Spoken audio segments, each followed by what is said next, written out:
رات کا وہ حصہ جس میں دعا کبھی رد نہیں ہوتی۔ اللہ کہتا ہے، کون ہے جو مجھ سے سوال کرے میں اسے عطا کروں، چاہے وہ دنیا کا سوال ہو یا آخرت کا۔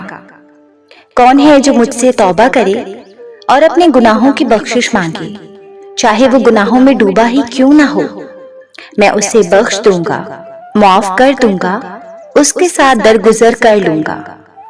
اللہ تعالیٰ جس چیز کی ضمانت لے لیتے ہیں نا، اس کو جو تنگ کرے یا اس کو جو نقصان پہنچائے تو اللہ تعالیٰ اس کو تلاش کریں گے، اٹ مینس کہ اس کو برباد کر دیں گے اور پھر اسے جہنم کی آگ میں ڈال دیں گے۔ ہماری ڈیلی روٹین میں کچھ پل ایسے بھی آتے ہیں جن کا ہم فائدہ اٹھا سکتے ہیں، کیونکہ وہ بہت اسپیشل مومنٹس ہوتے ہیں۔ اب وہ اسپیشل مومنٹس کون سے ہیں تو سنیں۔ فجر سے پہلے کا جو ٹائم ہے وہ بہت قیمتی ہے، ہمیں اس کی قدر و قیمت کا اندازہ نہیں۔ ہم نہیں جانتے کہ اللہ پاک کتنا پسند کرتا ہے اپنے اس بندے کو جو ان اسپیشل مومنٹس میں اس سے کچھ سوال کرتا ہے۔ صحابہ کرام نے فرمایا کہ تہجد وہ وقت ہے جب ہم اپنے کمپینین میں سے کسی کو بھی نہیں جانتے جو اس وقت اللہ سے خزنہ نہ کرتا ہو، یعنی لیتا نہ ہو۔ مدینہ، جس کے بارے میں ہم سب جانتے ہیں۔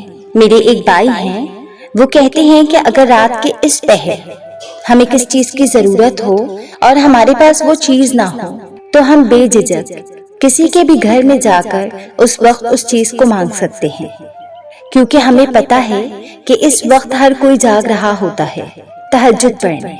اس وقت ہر گھر سے قرآن کی تلاوت کی آواز آتی ہے۔ تو جب ہم حج اور عمرے پر جاتے ہیں تب ہمیں اندازہ ہوتا ہے کہ یہ وہ مومنٹ ہے جس کو ہم یہاں پر سو کر گنوا دیتے ہیں۔ اور یہاں مکہ اور مدینہ میں لوگ عام طور پر اس وقت جاگتے ہیں، نماز پڑھتے ہیں یعنی تہجد ادا کرتے ہیں، قرآن کی تلاوت کرتے ہیں اور اللہ تعالیٰ سے خوب دعائیں مانگتے ہیں، بخشش مانگتے ہیں۔ تو اس وقت کی قدر و قیمت کو جانیں، کیونکہ یہ رات کا وہ پہر ہے جب ہر دعا قبول ہوتی ہے، ہر جھولی بھر دی جاتی ہے۔ اللہ تعالیٰ قرآن پاک میں فرماتے ہیں، بے شک متقی جو ہوں گے وہ اللہ کی جنت میں ہوں گے اور چشمے میں ہوں گے، اللہ تعالیٰ ان کو جو عطا کرے گا وہ اس کو لے رہے ہوں گے۔ اس سے پہلے وہ محسنین تھے۔ اب محسن کون ہوتا ہے؟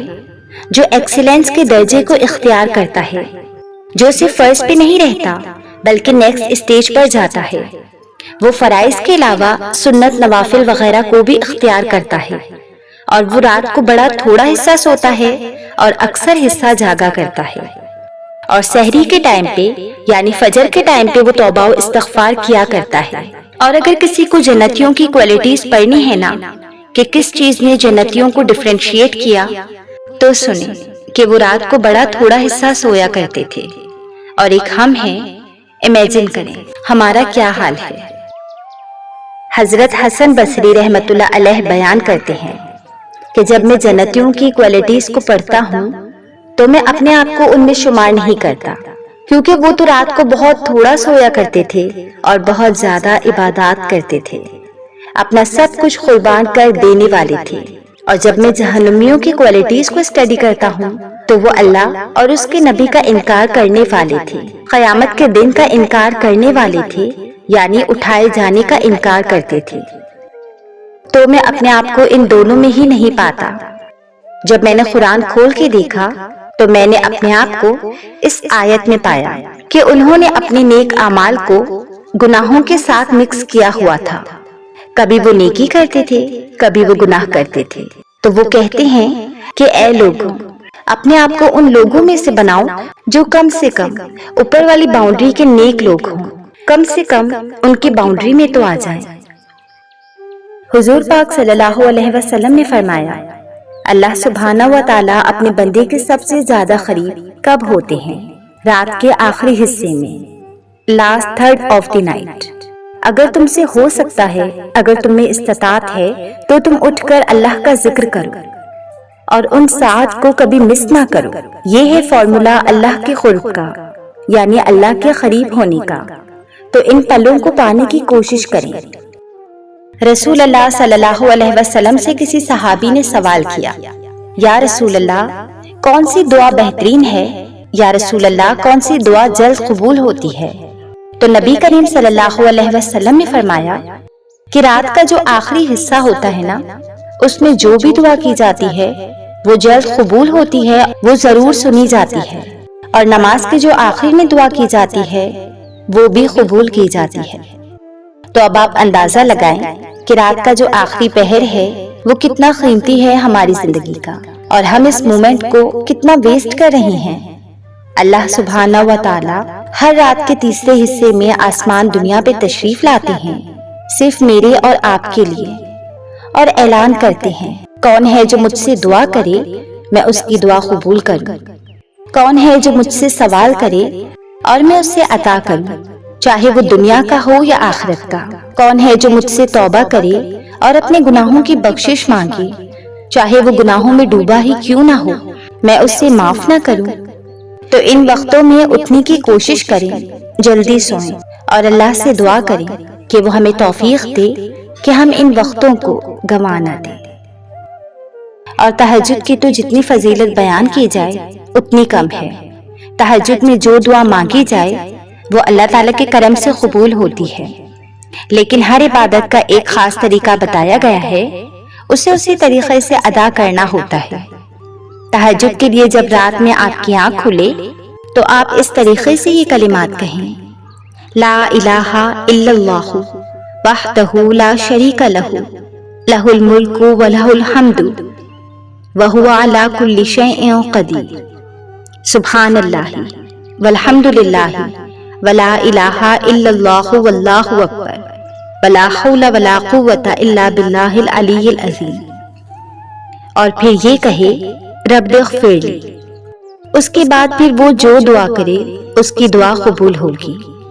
رات میں جب وہ وضو کرے اور نماز پڑھے اور دعائیں کرے تو اللہ تعالیٰ اس کی نماز اور دعا قبول فرمائے گا انشاءاللہ۔ تہجد ناممکن کو ممکن کرنے والی عبادت تو ہے ہی، لیکن اس سے پہلے یہ وہ عبادت ہے جس کے ذریعے بندے کو اپنے رب کی حقیقی محبت نصیب ہوتی ہے۔ یہ وقت سب سے خوبصورت وقت ہوتا ہے جب بندہ اور اس کا رب تنہائی میں ملتے ہیں۔ یہ وہ وقت ہوتا ہے جو رات کے کالے اندھیرے کو دنیا کا سب سے خوبصورت اندھیرا بنا دیتا ہے۔ اس وقت لب نہیں آنکھیں باتیں کرتی ہیں، آنکھوں سے آنسوؤں کا چھلکنا، اللہ تعالیٰ سے ہاتھ جوڑ جوڑ کر، ہاتھ پھیلا پھیلا کر باتیں کرنا، وہ جو لمحے ہوتے ہیں نا، ان کا احساس بھی انہیں ہی نصیب ہوتا ہے جنہیں اللہ چنتا ہے۔ تہجد ہر کوئی نہیں پڑھ سکتا، یہ تو وہ کرم ہے جو کسی کسی پر ہی ہوتا ہے۔ اگر آپ کو یہ دولت نصیب ہو تو اس سے اچھے سے گزاریے، کم سے کم 4 رکعت تو ضرور ادا کیجیے تہجد کی۔ تہجد کے لیے بیسٹ ٹائم فجر کی نماز سے آدھا گھنٹہ پہلے کا ہوتا ہے۔ تہجد کی کم سے کم 4 رکعت ہوتی ہیں اور زیادہ سے زیادہ 12 رکعت ہوتی ہیں۔ تہجد ہر کوئی ادا کر سکتا ہے، کوانی لڑکیاں بھی پڑھ سکتی ہیں۔ تہجد کے لیے ایک نیند لے لیں تو بہت بہتر ہوگا، کیونکہ نیند میں سے اٹھ کر تہجد ادا کرنا سب سے مشکل ہے۔ تبھی تو یہ نماز اتنی مقبول ہوتی ہے کہ بندہ اپنی نیند کو قربان کر کے اس نماز کو ادا کرتا ہے۔ اگر آپ نائٹ ڈیوٹیز کرتے ہیں یا اسٹڈیز کرتے ہیں، آپ سوتے ہی نہیں ہیں، تب بھی آپ تہجد پڑھ سکتے ہیں۔ تہجد کے وقت اللہ کریم 7ویں آسمان پر آتا ہے اور اپنے بندوں کو پکارتا ہے کہ ہے کوئی مجھ سے مانگنے والا جس سے میں عطا کروں۔ سبحان اللہ۔ جب خود رب کریم ایسا فرمائے اور ہم جو بھی سوال کریں تو وہ کیا عطا نہیں کرے گا؟ اللہ تو بن مانگے اتنا دیتا ہے۔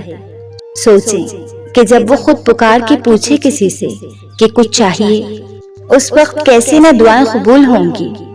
اسی لیے مانگتے رہنے اور یقین کیجیے کہ کرشمات روز ہوتے ہیں اور دعائیں روز قبول ہوتی ہیں۔